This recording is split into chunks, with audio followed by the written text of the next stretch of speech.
महाभारत हिंदुओं के धर्म का एक ऐसा महाकाव्य है जो कई तथ्यों और बातों पर एक इंसान को सोचने पर मजबूर करता है कि सही क्या है और गलत क्या है।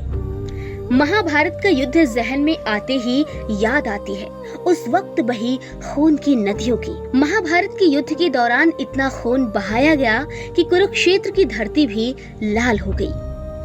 ये एक ऐसा युद्ध था जिसके प्रभाव से मानो तो क्या स्वयं भगवान भी अछूते न रह पाए।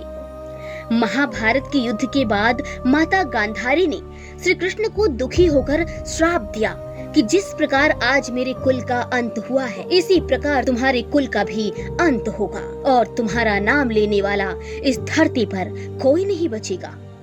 तो दोस्तों, आज के इस समय में जो यदुवंशी अपने नाम के आगे यादव लगाते हैं वो कौन है? क्या वो श्री कृष्णा के वंशज हैं या कोई और? अगर गांधारी के श्राप की वजह से श्री कृष्णा का समूल वंश ही नष्ट हो गया था तो फिर ये यादव कहां से आई?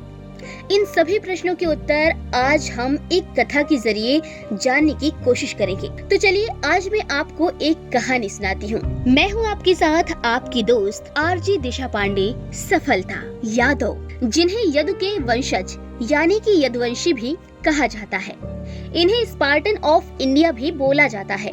यादव मुख्यतः भारत और नेपाल में रहते हैं। यादव एक समुदाय है जो चंद्रवंशी क्षत्रिय राजा यदु के वंशज हैं। इस कहानी को सुनने के लिए आप सबको चलना होगा महाभारत के काल में। एक बार ऐसा सोचकर देखिए कि आप सब लोग उस वक्त में पहुंच चुके हैं जब महाभारत हुआ था। ये वो वक्त था जब कलयुग आने वाला था। सारे कौरव एक एक करके काल के गर्त में समा चुके थे। कहते हैं दुर्योधन सबसे छिपकर बैठ गया था। उसे बाहर निकालने के लिए भीम ने दुर्योधन को ललकारा। तब माता गांधारी ने दुर्योधन को अपने सामने बिना कपड़ों के आने के लिए कहा। माता गांधारी ने अपने नेत्रहीन पति के साथ जीवन यापन करने के लिए एक पतिव्रता स्त्री का धर्म निभाते हुए आंखों पर पट्टी बांध ली थी। इतने वर्षों की पतिव्रता धर्म और उनकी तपस्या की वजह से माता गांधारी के अंदर बहुत शक्ति आ चुकी थी जिसे वो दुर्योधन को देना चाहती थी। यदि दुर्योधन उनके सामने बिना वस्त्र के खड़ा हो जाता और माता गांधारी की दृष्टि उस पर पड़ती तो दुर्योधन का पूरा शरीर उसी वक्त पत्थर का बन जाता और भीम को वो आराम से मार सकता था। अपनी माता से मिलने के लिए दुर्योधन उनके पास जा ही रहा था। तभी भगवान श्री कृष्ण की दृष्टि उस पर पड़ती है और उसके पास आकर कहते हैं, हे दुर्योधन, तुम वयस्क हो और इस रूप में अपनी माता के सामने प्रथम बार जाओगे, तुम्हें लज्जा नहीं आएगी? दुर्योधन थोड़ा सोच में पड़ जाता है। तभी वो एक पेड़ का पत्ता तोड़कर अपनी जांघ पर लपेट लेता है। दुर्योधन माता के सामने खड़ा था। माता जैसे ही पट्टी हटाती है, जिस जिस जगह उनकी दृष्टि पड़ी थी दुर्योधन का शरीर पत्थर का बन गया था, परंतु उसकी जांघ का हिस्सा बच गया था। ये देखकर माता गांधारी व्यथित हो गई थी। उन्होंने दुर्योधन से पूछा तो उसने बताया श्री कृष्णा के कहने पर उसने इस हिस्से को ढका है। माता गांधारी को समझ में आ गया था कि श्री कृष्णा ने कोई लीला रची है और वो अब बहुत ज्यादा दुखी हो गई थी। इस लीला के फल स्वरूप मल युद्ध में भीम ने दुर्योधन की जांघ को तोड़कर उसका वध किया, क्योंकि सिर्फ एक वही हिस्सा था जो पत्थर का नहीं बना था। माता गांधारी ने जब ये देखा कि उनके बाकी पुत्रों के साथ साथ दुर्योधन भी अब जीवित नहीं है तो वो बहुत ज्यादा दुखी हो गई और उन्होंने श्री कृष्णा को श्राप दे दिया। हे कृष्ण, जिस प्रकार मेरे समस्त कुल का और वंश का नाश हुआ है, मेरी पीढ़ी को आगे बढ़ाने वाला कोई नहीं बचा, उसी प्रकार मैं तुम्हें श्राप देती हूँ कि तुम्हारे कुल को आगे बढ़ाने वाला भी कोई जीवित नहीं रहेगा, कोई जीवित नहीं रहेगा। श्री कृष्णा के कुल के विनाश में सिर्फ एक ही श्राप नहीं बल्कि एक से अधिक श्रापों ने अपनी भूमिका निभाई। एक और श्राप था जो इनके कुल के विनाश का कारण बना। श्री कृष्ण वहाँ से वापस लौट चुके थे। वहाँ से आकर उन्होंने जामवंत की पुत्री जामवंती से विवाह किया और जामवंती ने दिया जन्म एक पुत्र को जिसका नाम था साम। लेकिन साम श्री कृष्णा के बिल्कुल विपरीत था। सबसे बड़ी बात, उसे श्री कृष्णा और राधा रानी का संबंध एक आंख नहीं भाता था। वो किसी भी अच्छे आचरण का अनुसरण नहीं करता था। स्त्रियों का सम्मान न करना, बड़ों की बातें न मानना, किसी भी धर्म के रास्ते पर न चलना साम की आदतों में शुमार था। श्री कृष्णा उससे बहुत ज्यादा व्यथित रहते थे। कहीं न कहीं उन्हें आभास था कि उनके कुल का नाश करने वाला अंश प्रकट हो चुका है। जहाँ श्री कृष्णा सबको सत्य और अच्छाई के मार्ग पर चलने की प्रेरणा देती, साम सदैव गलत रास्ते को चुनता, मांस मदिरा का सेवन करता, किसी भी गुरु या अपने से बड़े का सम्मान कभी नहीं करता। एक बार द्वारिका में कई साधु और सन्यासी पधारे। श्री कृष्णा ने उनका बहुत अच्छे से सादर सत्कार किया। उन सभी के साथ ऋषि दुर्वासा भी श्री कृष्णा से भेंट करने के लिए आए थे। दुर्वासा ऋषि अपने गुस्से के लिए बहुत प्रसिद्ध थे। साम को ये अवसर बहुत उचित लग रहा था। उसने अपने मित्रों के साथ मिलकर एक योजना बनाई। साम ने स्त्री का भेष धरा और अपने पेट को थोड़ा बड़ा कर लिया। वो खुद को एक गर्भवती स्त्री की तरह दिखाना चाहता था और अपना चेहरा ढककर मित्रों के साथ वो ऋषि दुर्वासा के पास पहुँच गया। हे महामुनि, मैं गर्भ से हूँ। आप तो त्रिकालदर्शी हैं।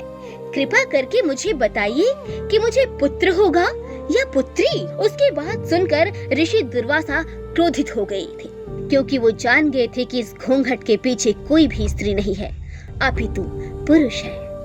किंतु उन्होंने साम को बच्चा समझकर कुछ नहीं कहा। लेकिन साम तो कुछ और ही सोच कर आया था। उसने अपनी हंसी ठिठोली जारी रखी और अब वो अभद्रता पर भी उतर आया था। वो जानबूझकर उन्हें क्रोध दिला रहा था। तभी ऋषि दुर्वासा क्रोधित होते हुए कहते हैं, मूर्ख, तुमने स्त्री जाति का अपमान किया है। जिस मातृत्व को दुनिया में सबसे ऊपर स्थान दिया जाता है, तुमने उसका उपहास उड़ाया है। मैं तुम्हें श्राप देता हूँ कि तुम्हारे गर्भ से सच में एक मूसल का जन्म होगा। तब तुम्हें पता चलेगा कि किसी को जन्म देना क्या होता है। आज से ठीक 7 दिन बाद तेरे गर्भ से एक मूसल प्रकट होगी और ये मूसल तेरे और तेरे संपूर्ण वंश के विनाश का कारण बनेगी। इन सब चीजों से साम बुरी तरह से घबरा गया और वो अपने मित्रों के साथ राजा उग्रसेन के पास पहुंचा। राजा उग्रसेन और उनके साथी ये सब बात सुनकर थोड़ा चौंक गए। 7 दिन बाद साम के गर्भ से एक मूसल उत्पन्न हुई, जिसे पीसकर उन्होंने चूरा बना दिया। उस चूरे को उन्होंने इकट्ठा करके एक समुद्र में फेंक दिया। उस चूरे के साथ लोहे का टुकड़ा भी था। उस लोहे के टुकड़े को एक मछली ने निगल लिया और चूरा समुद्र की लहरों के साथ बैठकर किनारे की तरफ चला गया। उस चूरे की वजह से एक अलग ही और विचित्र तरह की घास उत्पन्न हुई। उधर उस मछली को मछुआरों ने पकड़ लिया। जब उसका पेट काटा तो उसमें से लोहे का टुकड़ा निकला, जिसे जरा नामक भील ने अपने तीर की नोक पर लगाया। भगवान श्री कृष्णा को भी मूसल वाले श्राप के बारे में पता चल चुका था, परंतु उन्हें इस श्राप को पलटने में कोई रुचि नहीं थी। वो अपने सेना नायकों को देखकर बोले, ऋषि का श्राप अवश्य ही पूरा होगा। अपने कर्म का फल भुगतना ही पड़ेगा, इसे कोई नहीं बदल सकता। तभी उन्होंने अपने प्रजाजनों को तीर्थ यात्रा पर चलने का आदेश दिया। उनके साथ सारे पुरुष तीर्थ यात्रा पर चल पड़े। इसी यात्रा पर ये सभी आपस में लड़ पड़े।